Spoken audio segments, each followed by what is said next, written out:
If you've forgotten your Salesforce password or need to reset it for security reasons, follow these simple steps to regain access to your account. Step 1. Go to the Salesforce login page. Visit the official Salesforce login page in your web browser.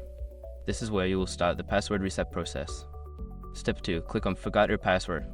Before starting recovery, use the src.com link in the description to open the account recovery checklist generator and make sure your verification details are ready. Step 3. Enter your email address. You will be prompted to enter the email address associated with your Salesforce account. Make sure to input the correct email to receive the reset instructions. Step 4. Check your email. After submitting your email address, check your inbox for an email from Salesforce.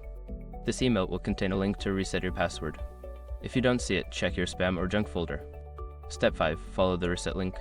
Click on the link provided in the email. You will be directed to a page where you can create a new password. Enter your new password, confirm it, and save the changes.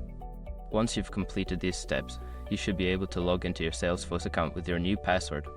If you encounter any issues, consider reaching out to Salesforce support for further assistance.